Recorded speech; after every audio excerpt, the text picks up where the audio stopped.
Daf Yomi, Tractate Bava Metzia, page 96a, top of the page, with the words Rava, Samarla, Karabionasan, etc.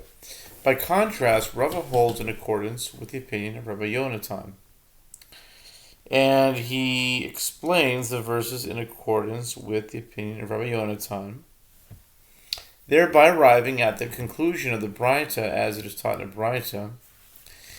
If its owner is with him, he does not pay. Teaches about the case in which the owner was working for the borrower at both points in time, and it also teaches about the case in which he was working for him at one of those times, but not at the other one. In both cases, the borrower is exempt. The Gemara raises an objection, but it is also written, if its owner is not with him, he shall pay. The verse teaches about the case in which the owner was not working for the borrower at either point in time, and it also teaches about the case in which he was working for him at one of those times, but not at the other one. In both cases, the borrower is liable. To reconcile the verses, one must say that the phrase, if its owner is with him, serves to tell you that if the owner was with the borrower, in other words, working for him at the time of borrowing, then he does not need to be with him at the time when the animal is injured or dies, for the exemption from liability to apply. But if he was with him at the time when the animal is injured or dies, he does need to have been with him at the time of borrowing for the exemption to apply. The Gemara raises a difficulty. I could reverse the conclusion and say that the borrower's exemption from liability is dependent upon the time when the animal was injured or died. The Gemara explains, it is reasonable that the exemption from liability should be dependent on the time of the borrowing, because the borrowing is of greater significance, as with the borrower brings the animal into his domain. The Gemara retorts, on the contrary, the time when the animal is injured or dies is of greater significance, because that point marks when the borrower is actually liable to pay for any accidents that occurred. The Gemara responds, no. The borrowing is more significant were it not for the initial borrowing. What liability could be caused by the fact that the animal is injured or dies? The Gemara argues, but by the same logic, were it not for the fact that the animal is injured or dies, what liability could be caused by the act of borrowing? The Gemara concludes, even so, the borrowing is of greater significance, as with the borrower is obligated to provide the animal's sustenance as long as it is entrusted with him.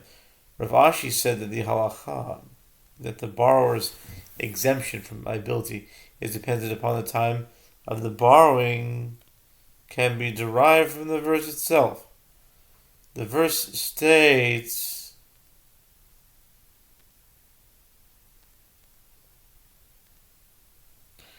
and when a man borrows from another, he should pay. Exodus 22:13. The precise formulation of the verse indicates that he borrowed an item from another, but that other person was not with him.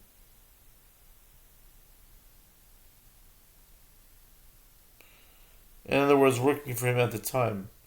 It is only in such a case that the verse concludes, he shall pay.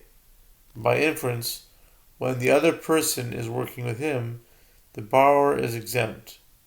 Accordingly, it is clear that the critical moment is the time of the borrowing. Okay. The Gemara asks, if so, why do I need the continuation of that verse if the owner is not with him, and the next verse if the owner is with him? According to Rav Ashi, the circumstances of the borrower's liability and exemption can be derived from the beginning of the verse. The Gemara explains, if it were not for these additional clauses, I would say that this phrase from another is simply the usual matter of the verse and is not to be expounded to teach an exemption. Since the continuation of the verse and the next verse teach the actual exemption from liability, and the apparent contradiction between them raises the question, and when the critical moment is apparent at the beginning of the verse, was written in order to be expounded, as Rav Ashi did. Rami Bar Chama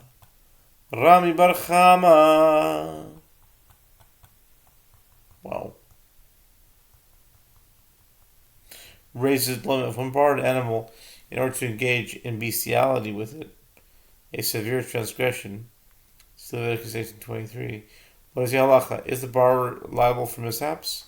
The crux of the dilemma is, in order for him to be liable, do we require that the borrowing be for a purpose similar to that of which people typically borrow animals, and since people do not typically borrow animals for this purpose, the borrower is exempt, or perhaps what is the reason the borrower is liable? It is due to the benefit he derives from the animal, and as his borrower too has benefit from the animal, he is liable for mishaps.